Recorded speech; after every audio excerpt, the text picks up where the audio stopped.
Good afternoon and thanks for joining us for Living Local, your lifestyle show for everything Charleston. I'm Ashley Meservey. It's a Medical Monday here at East Cooper Medical Center, and today we're talking about emergency room care and what you should know before you go. Medical Monday, sponsored by East Cooper Medical Center. All right, Teresa, we're going to start off today talking about actually your background. You've been here for quite a while. What made you choose East Cooper? I've been at East Cooper since March of '86, and it is in my community. I grew up in Mount Pleasant, so I wanted to be in my community and work in my community. What would you say some of the biggest changes have been over the years that you've seen in healthcare in general? In healthcare, especially for East Cooper, we moved from a much smaller hospital up the street to this hospital in April of 2010. And it's just much bigger. We have a lot of new equipment, and we're better able to take care of our patients. Let's dive into emergency care. I mean, as far as that, what type of changes have you seen when it comes to the emergency room? We see patients with a variety of illness, so sometimes not so severe and sometimes severe.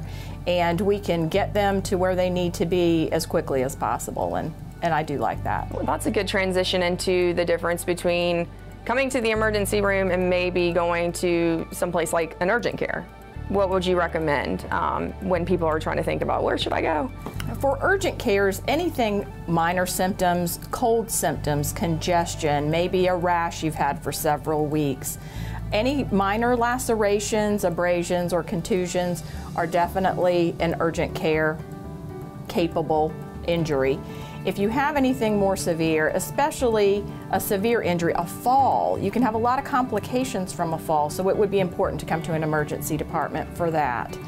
Any chest pain or especially stroke symptoms, a lot of times in the community, patients will have difficulty speaking, or sometimes they just can't put a thought together or can't articulate, and they don't realize that that could be a stroke symptom and that they need to get to a stroke center.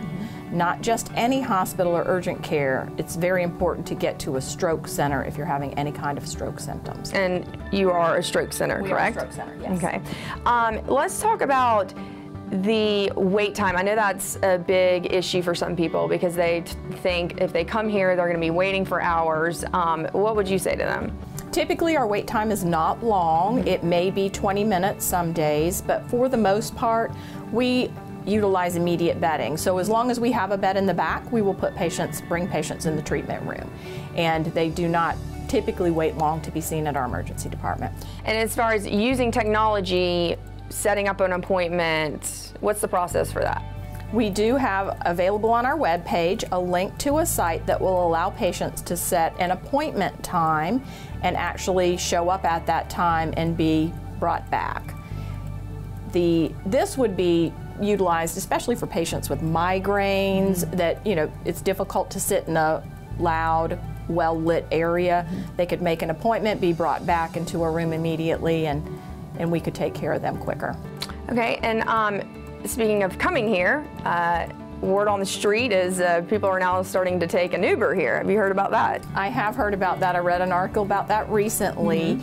And it's important for patients to know when it's appropriate to take an Uber, definitely for minor symptoms, cough, congestion.